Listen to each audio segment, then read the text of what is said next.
Topic है समास। हमारे समास के बारे में पढ़ेंगे। समास की परिभाषा होती है दो या दो से अधिक पदों के मेल से बने नवीन पद को समास कर, या दो या दो से अधिक शब्दों के मेल से बने शब्द को समास कर। जैसे यदि हम देखेंगे राजकुमार, जब हम इसका विग्रह करेंगे तो ये दो शब्द आएंगे, राजा का बेटा।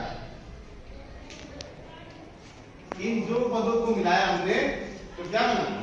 राजकुमार। तो अगर परिभाषा के अनुसार हम चलते हैं तो हम पाते हैं दो पदों के मेल से बने नवीन पद को समास करते।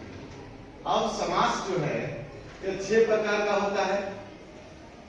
तत्पुरुष समास, क्रमधारय समास, बहुब्रीहि समास, द्वंद्व समास, द्विगु समास और अव्ययीभाव समास। एक एक करके हम सबकी परिभाषा को देखेंगे। पहला है तत्पुरुष समास। जिस समास में प्रथम पद संज्ञा या विशेषण हो, द्वितीय पद संज्ञा हो तथा द्वितीय पद की प्रधानता हो, उसे कहते हैं तत्पुरुष समास। यदि हम इसे एकदम संक्षिप्त में कहना चाहेंगे, दूसरे तरीका से कहना चाहेंगे तो कह सकते हैं जिस समास में द्वितीय पद की प्रधानता हो और पूर्व पद गौण हो, उसे कहेंगे तत्पुरुष समास। जैसे रसोई घर,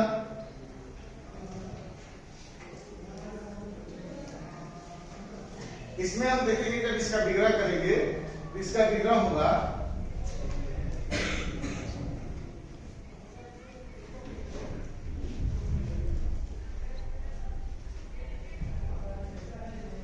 रसोई के लिए घर। तो इस उदाहरण में घर की प्रधानता है, ना कि रसोई की प्रधानता। कारण क्या है? यदि घर होगा तब तो रसोई होगा। घर के बगैर रसोई घर की कल्पना भी करना असंभव है। इसलिए इसमें द्वितीय पद की प्रधानता है और पूर्व पद जो है वह गौण है। गौण यानी वह शांत है, उसकी इसमें प्राथमिकता नहीं।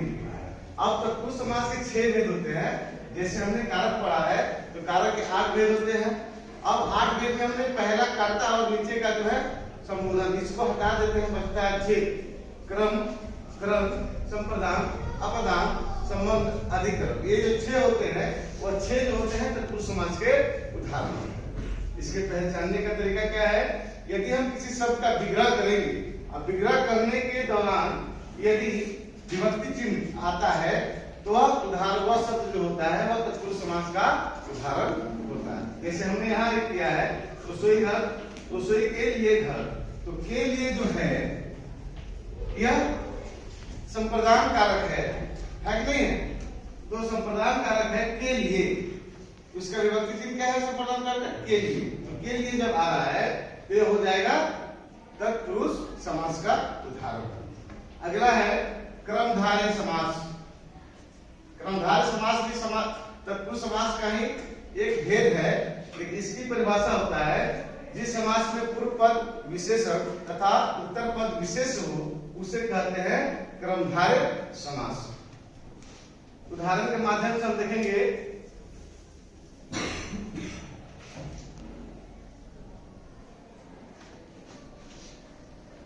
नीलकमल, जब हम इसका विग्रह करेंगे तो यह होगा नीला है जो कमल, नीला है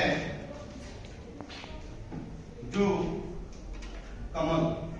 अब यदि हम देखते हैं तो पूर्व पद नीला है, नीला का अर्थ होता है विशेषण।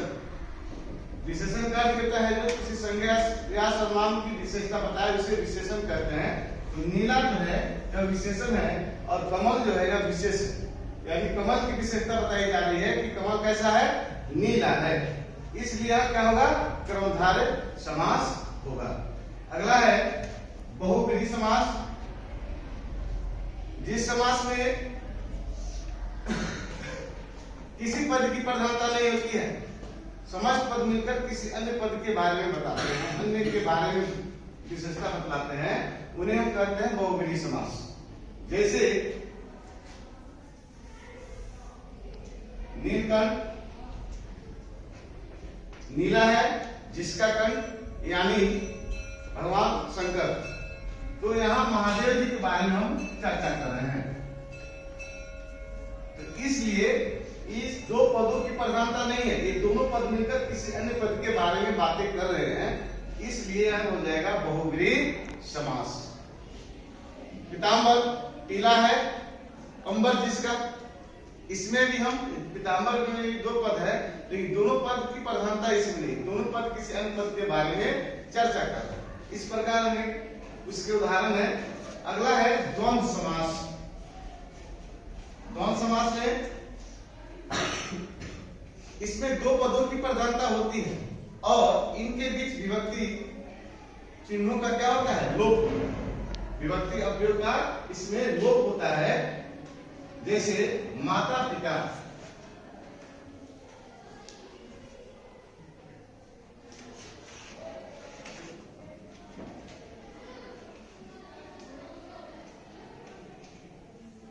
माता पिता, और इन दोनों के बीच योजक चिन्ह लगा हुआ है। यदि योजक चिन्ह को हटाते हैं, इसका विग्रह करते हैं, तो यहाँ आता है माता और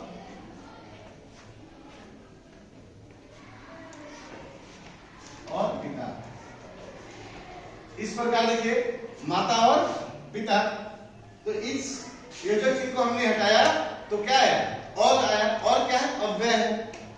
अव्यय क्या है, जिसका भी परिवर्तन नहीं होता है, यथावत वो सभी रूपों में एक समान रहता है। वो लिंग वचन कारक आदि जिसका भी हम प्रयोग करें उसके अनुसार वो बदलता नहीं है और सदैव जो है वह एक जैसा रहता है। इसलिए हम इसे क्या कहते हैं, अव्यय कहते हैं। जब इनका हम विग्रह करते हैं तो योजक चिन्ह की जगह पे और आ सकता है, तथा आ सकता है, एवं आ सकता है, वो आ सकता है। तो इसका पहचान करने का तरीका क्या है।